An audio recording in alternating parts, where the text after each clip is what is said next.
thank you to all. Just thank you, Lord. Let me just say this. Thank you, Lord, for Joel Embiid being in Philadelphia. Let me just thank you. Thank you for that. And last night was a phenomenal example of that. The guy was terrible the first half. 5 points. 5 turnovers in the first half, 4 turnovers in the first half. It was ridiculous. And then in the second half, let's put it this way, throughout the game, 33 points is what he ends up with. That's insane.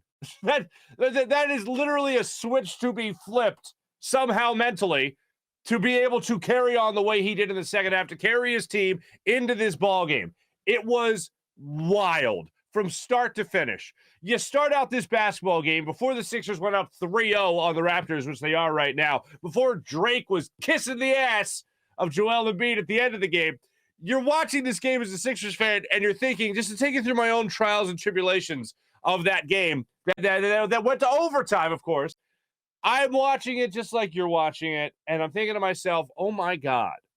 Nick Nurse bullied the refs into giving him calls. Like, that's what it, for the first, I want to say, quarter and a half of play, it felt like the Toronto Raptors were bullying the officials and won that bullying contest into calling the game their way. Now, you might it was home cooking. Yes, it was home cooking, plus Nick Nurse bitching and moaning equals Sixers were getting screwed.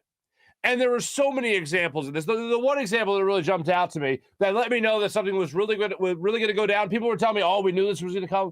We heard this from Ala Denabi throughout the game. Oh, we knew this was coming. That home cooking, a little salty, Ala said at one point during the game. But for me, I'm watching it and I'm going, you know what's going to happen here? It's going to turn around. They're going to try to set a precedent in this game, and then it's going to even out. At one point, it did even out. And then Danny Green got that tee. But the one part that really said, oh, wow, this is going to be bad, was the James Harden drive to the basket. It was his first one of the game, and he got fouled. He clearly got fouled with the ball in the air, his arms up, his hands up, in the act of shooting, and instead of going to the line, it was side out of bounds. And I thought, it's going to be a long night. And sure enough, it was a long night. And everybody was getting frustrated with the officials. And then about midway through the second quarter, Fred VanVleet got called for a technical foul. Now, I think Kate Smith on the broadcast, Kate Scott on the broadcast, excuse me, said on the broadcast that it was because he pushed Joel Embiid out of bounds. I don't think that's really why he got the tee. I think he got the tee for something he said to the official. After that, that's what made me think now the tides are starting to change a little bit here. The Sixers are going to start to get calls. There was one point in the fourth quarter of this game where the Sixers only had 9 free throw attempts. 9 free throw attempts. And somehow, magically, they were still very much in this game in that third quarter, and then obviously started to tie things up in the fourth quarter.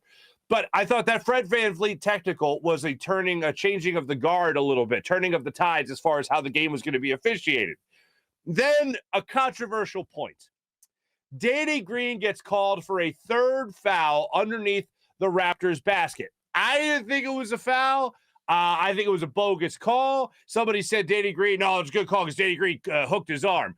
I didn't see that. I saw 2 players hand fighting. Let it go. Simple as that. Ref didn't let it go. He called Danny Green for the fight, or for the foul. If you remember, when Danny Green threw that basketball down in game 2 for his first slam dunk in about 20 years, everyone was hugging Danny Green. They were excited about Danny Green. They were asking him in the locker room, did he do PDDs? Did he get drug tested because he rose up and slammed it home? And everyone wanted to hug and kiss Danny Green. In this game, everybody wanted to fight Danny Green. Shockingly, not as many Sixers fans wanted to fight him as I did, or his Sixer teammates wanted to fight him. But nonetheless, everybody got a piece. Tyrese Maxey was first in shoving Danny Green. Then James Harden, then Joel Embiid got his, and he came in and he shoved Danny Green.